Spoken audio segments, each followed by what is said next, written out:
Prague, a historical city with more than 1 million people and ever-increasing demands for the capacity and performance of city transport.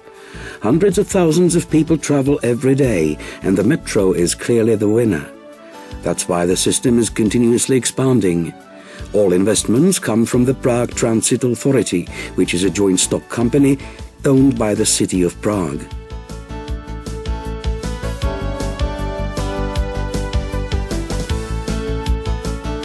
In the period from 2000 to 2004, a new section was built to connect the Holešovice train station with Kobylisy and Ládví. Many contractors were involved in the project. It was commissioned by Engineering dopravních staveb, design was by Metroprojekt, and construction works were provided by Metrostav and its subcontractors Skanska and Subterra. The bulk of the technologies was supplied by ČKD Praha DIZ and Skanska. The building contractors faced two natural obstacles. The Holešovice station is so close to the river Vltava and so high above the riverbed level that driving was not possible. A unique method was chosen to cross the river, floating a tunnel assembled in a dry dock.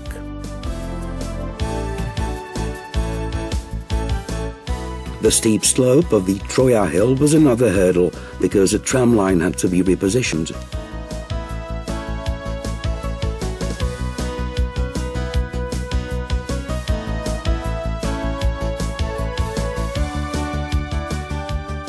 Metro Line C reached the Kobylisy area after negotiating a gradient of up to 39.5 per mil and a distance of 2,749 meters.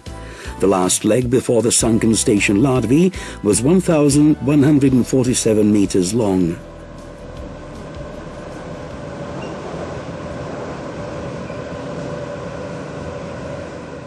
The most visible progress of the construction effort could be observed on the Vltava bank, where the metro tube was built in a 200-meter-long ditch 12 meters below the level of the river.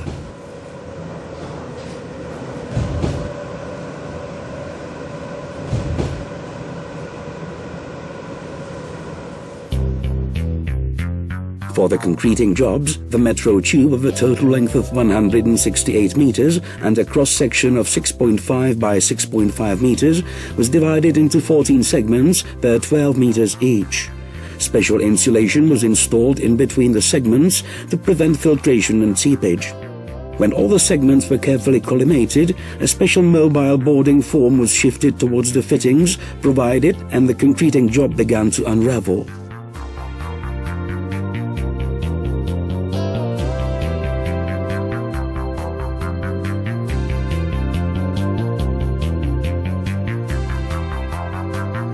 In parallel to work in the dry dock, a trench was dug in the Vltava riverbed. It was 6 to 9 meters deep and 10 meters wide at its heel. Because the metro tubes will be permanently immersed in water, the emphasis was on the high quality of the concreting jobs and the concrete mix. Every single batch of concrete was tested on the building site and in a laboratory.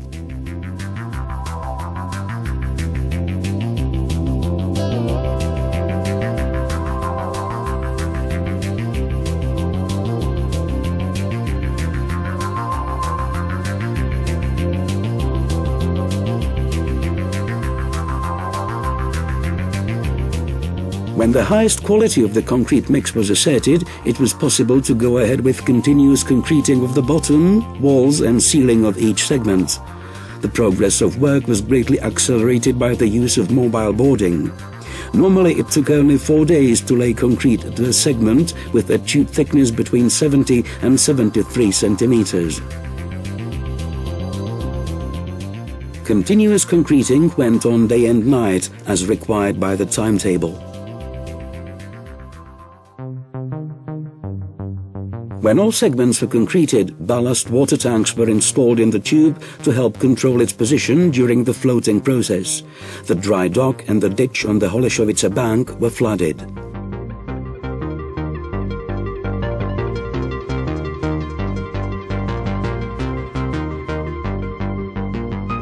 Prior to removing or floating the tube across the river, it was necessary to make final arrangements. One of them was to install a special pulley or deviator in its ceiling.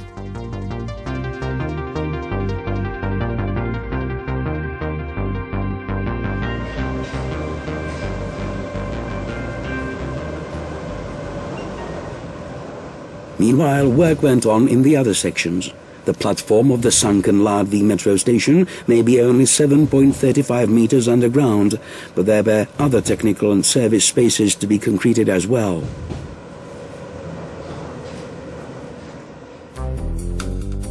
The IV.C station is the highest point of this section of the metro line. It is 112 meters above the tunnel in the Vltava.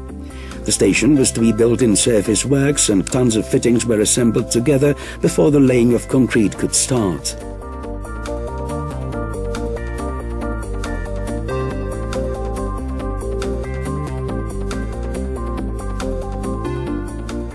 When the boarding was in place, the concreting of basement slabs, walls and ceilings was done in the classic way.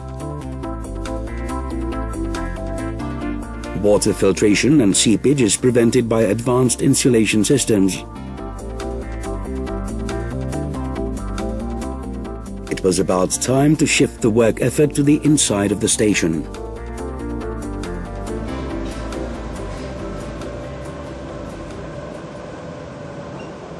When you build a metro line, you have to drive and fit out single and two-track tunnels.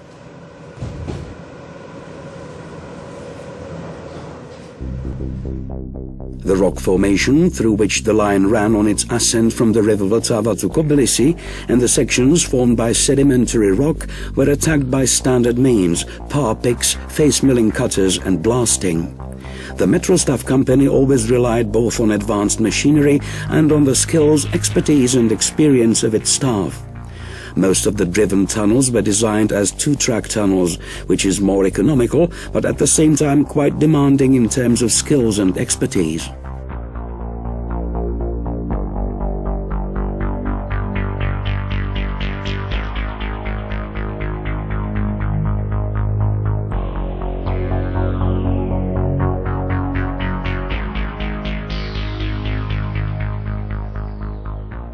A new Austrian tunnel driving method was used.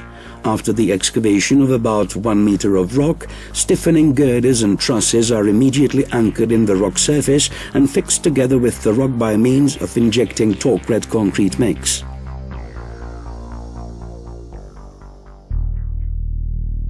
The base layer is then fitted with prescribed insulation materials, including distribution frames, to insulate possible leaks with sufficient amounts of concrete mix.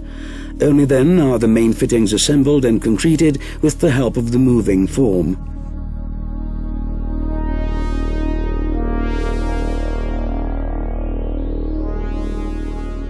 The Austrian tunnel driving method is a modern tunneling method that significantly speeds up the progress of construction and adds new quality to the construction effort and its final outcome. Miscellaneous elevator wells, ventilation shafts and service hoistways were installed in parallel with the underground driving effort. Finally, a truck installation space was then prepared in the tunnels.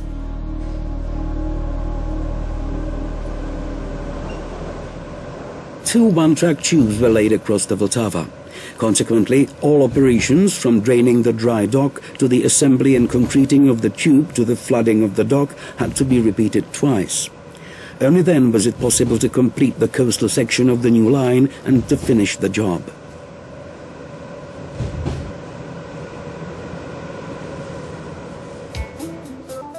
Shifting the concrete tube into position was doubtlessly the most intriguing aspect of the crossing of the Vltava.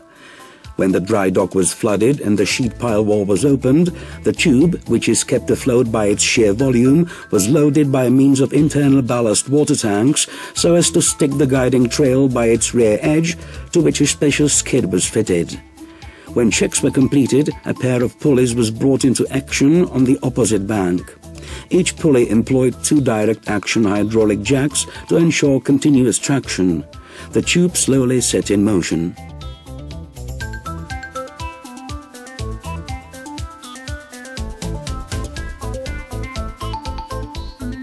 On its way, the tube was secured from behind by means of a separate braking system.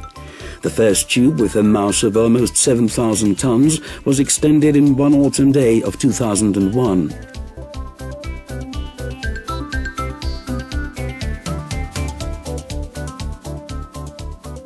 When the sheet pile wall was closed again, water was pumped out from the dry dock. The concrete structure, positioned in a ridge across the river, was anchored by means of special bags filled with concrete, in which holes were drilled so as to allow anchoring steel rods through them and the vertical pipes in the walls of the tube. In this way, the tube was firmly and permanently fastened to the riverbed.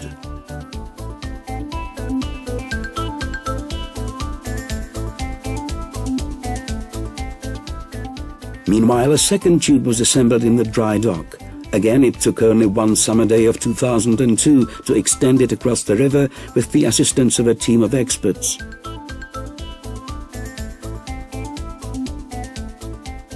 On the Holešovice bank, connection to an existing metro station was being prepared.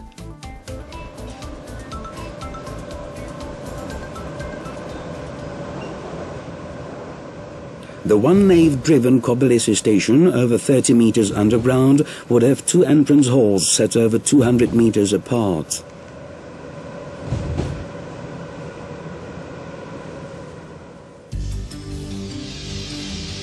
The first entrance hall was built outside the building of the Prague Cadastral Office. Like all the other halls in this section, it was designed to provide access to handicapped people.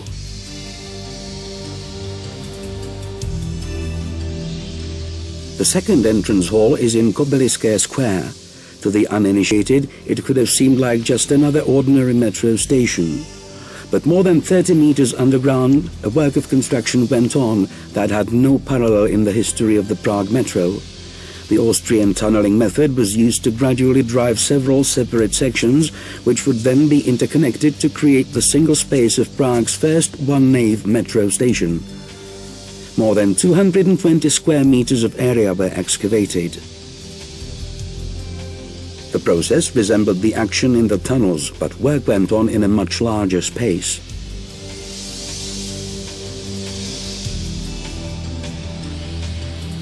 When the base layer of trusses and girders was installed, torqued spraying was applied. This helped to strengthen the primary lining of the driven station.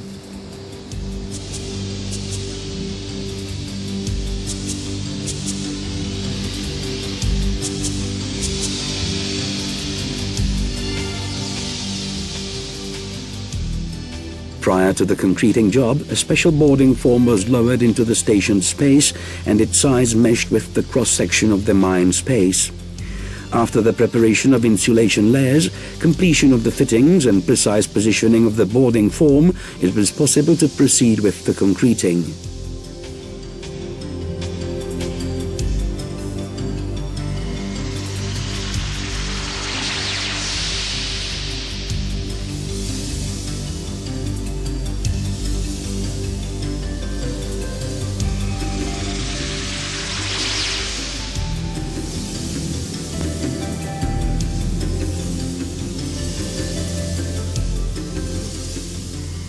Given the sheer size of the site, the mobile boarding form was a huge bonus to deliver a first-class concreting job and to meet the planned schedule of work.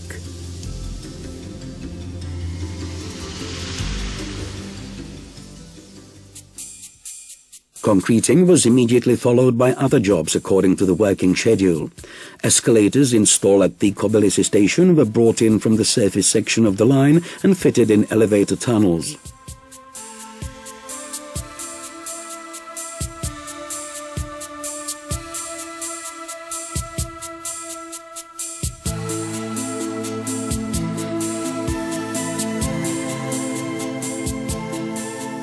The station began to acquire its present-day appearance as passengers know it.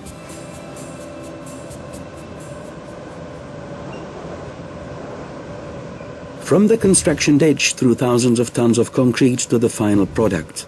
4 years of highly specialized and perfectly coordinated working effort, but also almost 6 billion crowns worth of investments into the construction of a new section of the Prague metro.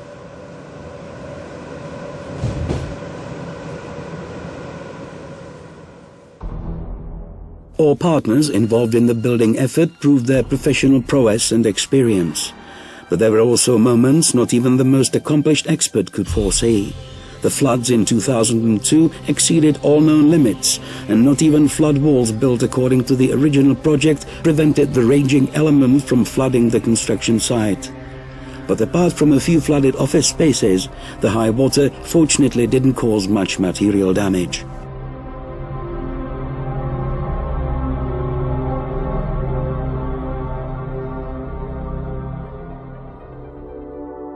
The work of construction went on unhindered. Rails were laid in the finished sections and holes for sleeperless tracks were drilled using special technologies.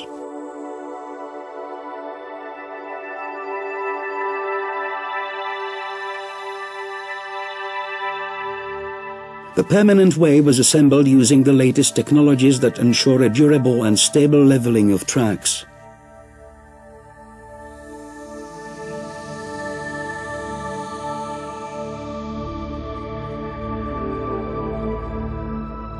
In 2004, surface construction neared completion and finishing touches were added to the exteriors.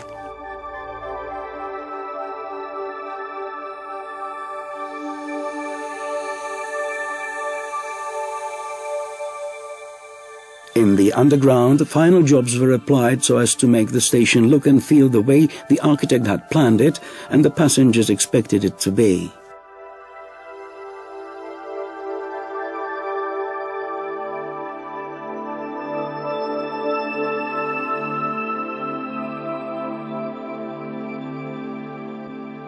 Technological jobs, such as installing safety, communication and control systems that fall under the technical aspect of the project, were delivered mostly in the last year of the construction effort.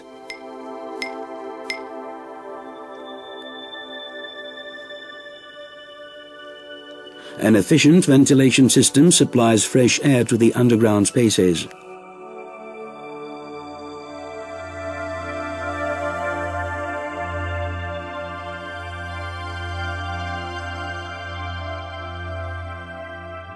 Relaid roads and tram lines were returned to their original places. On the bank of the Vltava, a sluice was restored, a floodgate was installed, the bank was reinforced, and landscaping changes were effected.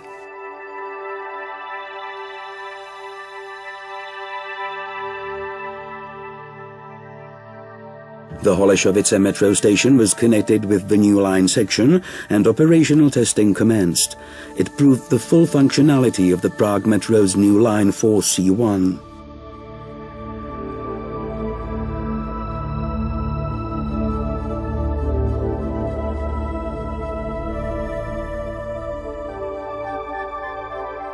The date was June the 25th, 2004, and Prague's Lord Mayor Pavel Bém inaugurated the new station. This is the 13th time the people of Prague meet to celebrate a new metro station, he said. It's the 13th time and Prague's metro marks its 30th birthday. And this 30th birthday marks the opening of metro stations number 54 and 55.